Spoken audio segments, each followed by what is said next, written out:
Mr. President, at the outset, we thank ASG Msuya and Deputy Special Coordinator Al-Akbarov for their sobering briefings. We listened attentively to Ms. Ashing and Ms. Gryziewski, who brought to this Council the perspective of human suffering. For Algeria, this is not an abstract debate. Our compass points in one direction, and one direction only toward morality and legality, and also empathy toward all those who are suffering. We call, and we will continue to call for an immediate and conditional and permanent ceasefire, the only condition that can end the agony of Gaza. An agony born from the Israeli occupying powers' deliberate policy of killing, of destruction and annihilation. Policy shielded by impunity and immunity. Let us be clear. Had Israel respected the ceasefire agreement brokered by Qatar, Egypt, and the United States, all hostage, all captive, all detainees would have reunited with their families, including your partner, Natan. Today, instead of embraces, there is only mourning and despair. Mr. President, the topic of today's debate is the Palestinian question. But today, I will not speak of the illegal settlement activities that fragment the West Bank into North and South and isolate Jerusalem from the West Bank. I will not speak of dispossession and annexation of Palestinian land. I will not speak of inflammatory rhetoric and actions that threaten the sanctity of Al-Aqsa Mosque. I will not speak of the continued erosion of the two-state solution. I will focus on the suffering in Gaza that has reached a level of barbarity that defies imagination. As the Secretary General reminded us,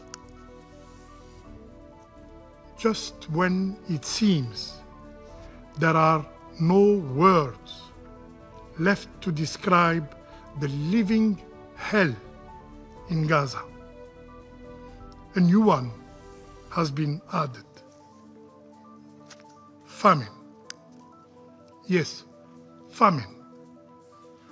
A man-made famine. We have been warning of it. Now, famine is confirmed by the IPC. Famine is no more a fear, it is a reality. And it will expand by September if nothing is done by the international community, by this very Security Council. Famine cannot be hidden anymore behind manipulated figures and misleading claims of aid. Famine cannot be addressed through restricted access or token and impactless airdrops. Airdrops conducted only to soothe the conscience. Famine. Famine is the shame that will haunt all of us, all who could act and choose silence. But famine, Mr. President, is not only a word in a report. It has faces. It has names. It has stolen dreams.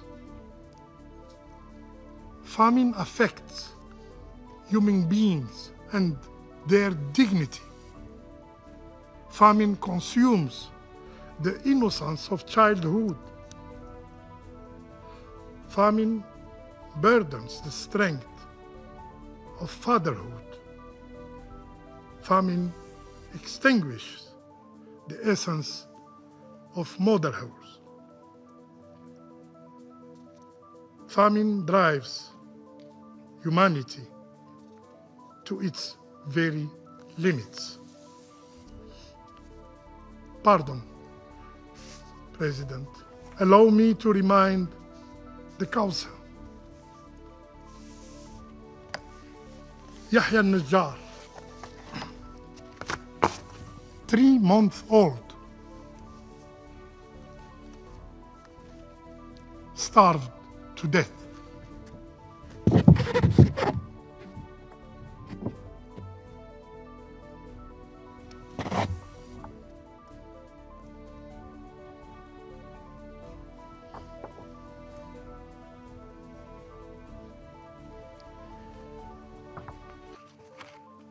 His mother, words cut deeper than any statistic.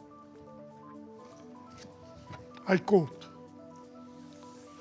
"He survived his last 4 days only on water infused with an ice, because no milk, no baby formula was available."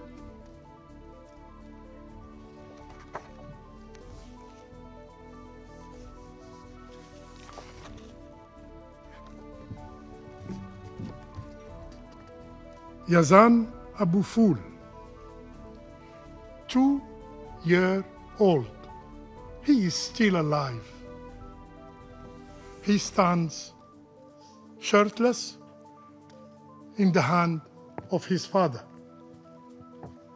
Do you have children? Do you have grandchildren? Imagine being Yazan's parents, empty of despair, watching the candle of his life drop while powerless to help. Yazan Abu Fool, 2-year-old.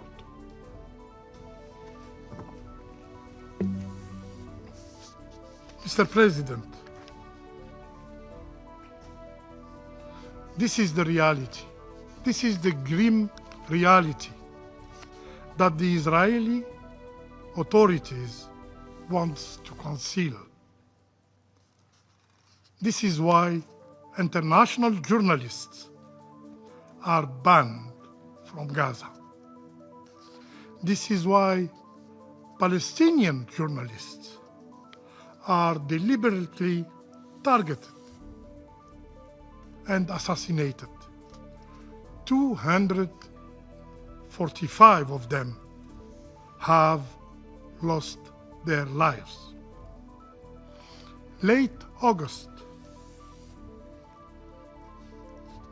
the IDF, Israeli Defense Forces, deliberately killed 6 journalists. They carried nothing but the word, but the image, and they raised nothing but their voices. The word, this very Security Council did nothing after this crime. And so, the Israeli occupying power repeated the same pattern. This Monday, the day before yesterday, at Nasser Hospital, 5 more journalists were killed, were assassinated. Among them was Maryam Abu Daqqa, a young, a beautiful mother. She was 33 years. Her armor was her press vest. Her weapon, a camera.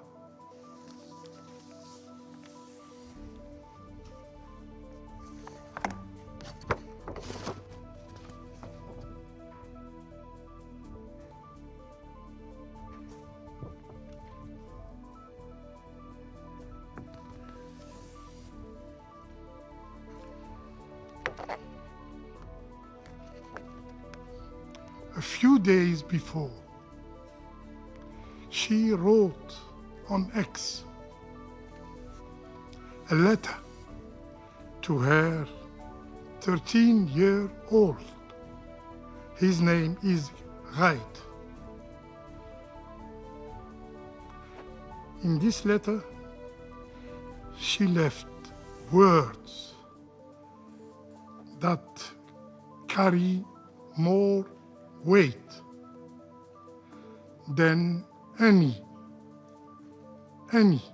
official statement. And I quote, "Right, you are the heart and soul of your mother.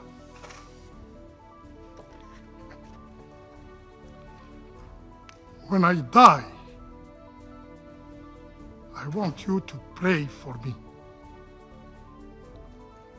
not to cry for me. I want you never to forget me. I did everything to keep you happy and safe. And when you grow, when you marry,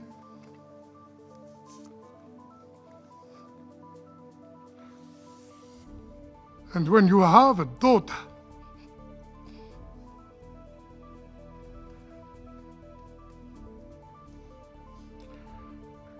name her Maryam after me.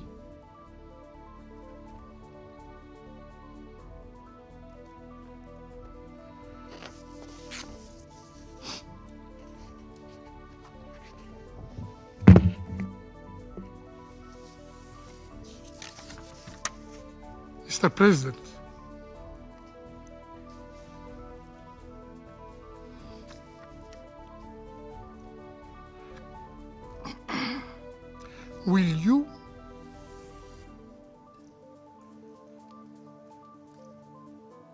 will this council persist as a theater of lamentation, endlessly echoing speeches, while Gaza burns